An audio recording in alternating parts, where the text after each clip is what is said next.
دا فار جوړیږي چې په بکې خیل باندې مشکلات وي چې بیا دا یې حاضري لګوي.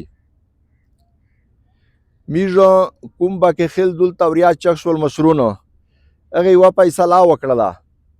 ښه فیصله لږ کې ورستې بیان کوه. والي مې په تقریر کې څه خبرې کړې وې خو لږ کې چې حکیمې میږ مطالبې دي بیا مخته کوم ځکه چې تاسې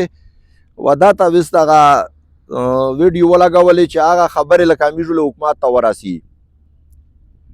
میږه خبرې دا دي چې د مخکې تیر چې کوم اپریشن د میږ وشو په دا کې میږ ته ډېر نقصان ورسېده کوم بکې خیل ته. په هغه نقصان کې ځینې شهیدون وشول ځینې زخمیون دي. دا یعنې میږ د هغې چې کوم د شهیدونو پیکج دی هغه غوړي و چې حکیم د زخمیون هغه دی هغه هم میږ خامخا غوړي. بل په هغه کې کیرینا ړنګ شوله. اکیرینا چې څومره ړنګ شوي دي د طالب خو چېرته کټاوي یا یې دوې وي هغې میږ نه غوړي پیرځنې خو چې حکیم زیوتای نقصان یې کړی دی پیرغه میږ غوړي د غونډې کېرې و چې ځینې خلک دا ځغسته پکې چې آل وړ بې ګناه دي دغې کیرینا هغه ړنګ کړي دي. دغه شی هغه چې څېره د میږ مشرون دي دغې دا مطالبه هم وکړه چې دا شی هم میږ غوړي د حکومت نه. بل دا خبره میږ وکړله سره چې دلته خو میږ چې کوم بیاندینه کی میږ لږ کې کوم دی په کوم کې جذباتي خلقه وي او دغسې خلقه وي چې کومه دو ځینې خلک جذبات وي سختې خبرې کړې وي خو مشرون چې بیا کومه فیصله کو آی بیا ډېره په حوصله او په نرمي سره کو. ځینې مشرونه نه دلته په میدونه کې اولو ځینې داسې خبرې شوې وي چې هغه د کمیشنر صاحب په باره کې څه ویلي وي یا ډي سي په باره کې څه ویلي وي یا بل افسر په باره کې څه ویلي وي خو د میږ جذبات وي په جذبات ته دا خلک میږ نه ګیله نه کو. میږ د کمیشنر صاحب ډېره شکریا ادا کوي ځکه چې په دغې اپریشن کې د میږ سره پیرا امداد وکړ میږ سره پیرا کوآپریټ وکړ چې حکیمې خبرې درته کړې وې غونډې یې انشاءالله سهار ته ورسولې. ویس میږ په موقع چې حکیمه فیصله کړې دو سابو ورسته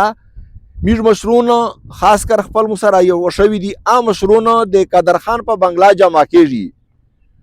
ورته میږ خپله حکمت عملي ته یوراوي میږ دوې جرګې کی یوه چې کومه دو کی د طالبونو سره او یوه کی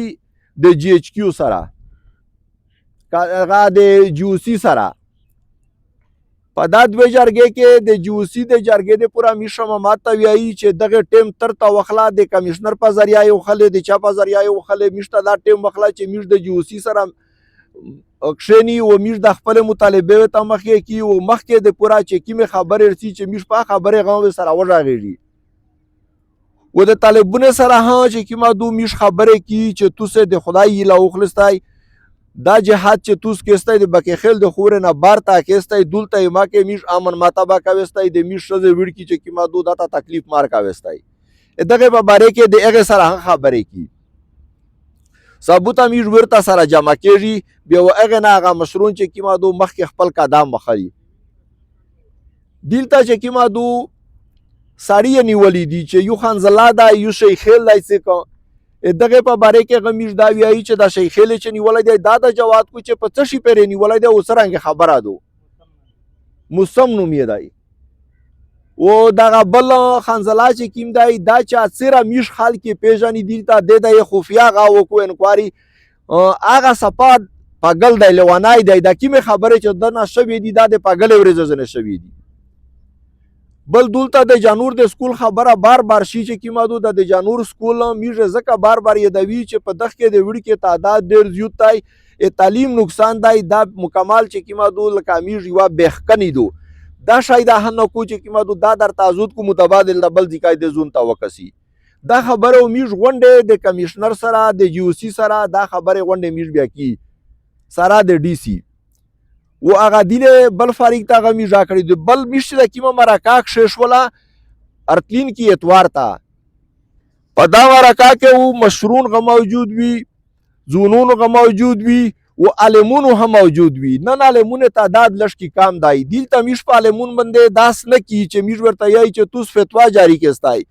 ځکه چې د نن وخت فتوې نه دی خو عالمون د میږ قدردان دي چې کومه دو چې عالمون په کوم ځای کې موجود وي په ځای کې باندې راخم یوه خبره داسې وکړو